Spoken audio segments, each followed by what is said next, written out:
Je m'appelle Gérard Rose, je suis arrivé à Lille il y a 5 ou 6 ans. Et puis en 2020, j'ai créé Burocase, qui est une société qui rachète d'abord et qui revend ensuite des bureaux d'occasion, et plus généralement tout le matériel de bureaux professionnels.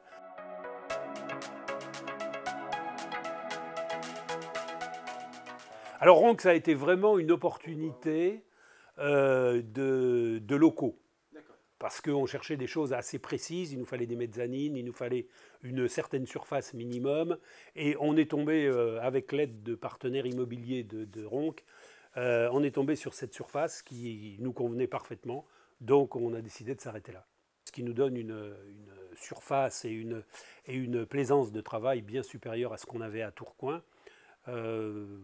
Et donc voilà, on en est maintenant à notre 3e année d'existence, avec des bilans plutôt positifs, donc on est assez content.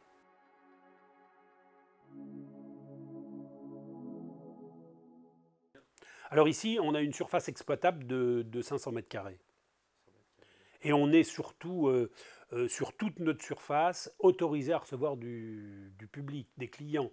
Donc ici, c'est ce qu'on appelle le showroom d'arrivée, où on met un peu tous les articles tendances, les couleurs qui sont plus demandées en ce moment, des choses très différentes aussi, pour que les gens qui rentrent voient un peu l'éventail de nos propositions en matière de mobilier. À l'arrière, on a un deuxième showroom qui, là, met en situation des configurations de bureaux où les gens peuvent voir un peu l'éventail de notre stock, peuvent s'asseoir derrière les bureaux pour s'approprier un peu les dimensions.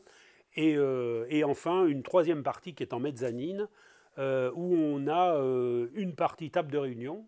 Là, il y a toutes les tables de réunion. Et une partie siège, où on a des sièges d'occasion, mais aussi des sièges fin de série et des sièges neufs, puisqu'on traite aussi un petit peu le neuf en complément de commande.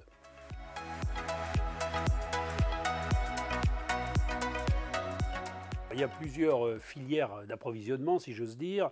D'abord, il y a toutes les entreprises qui ferment et qui nous proposent de nous revendre leur mobilier. Il y a les entreprises qui se restructurent.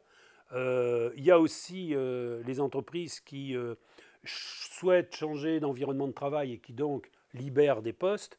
On a par exemple dans nos clients Leroy Merlin, Adeo, Verbaudet, Decathlon Village aussi, Between Village, pardon.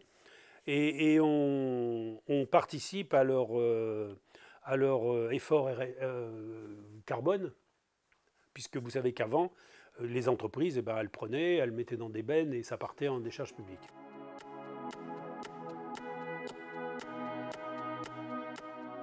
Alors je pense qu'il y a plusieurs points. Le souci d'économie, il est réel.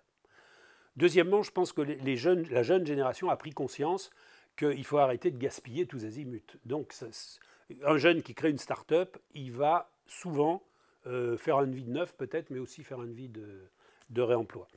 Et puis, il y a aussi une loi qui est passée en début 2022 qui oblige maintenant tous les acheteurs publics, je dis bien tous les acheteurs publics, à consacrer entre 20 et 40% de leur budget annuel au réemploi.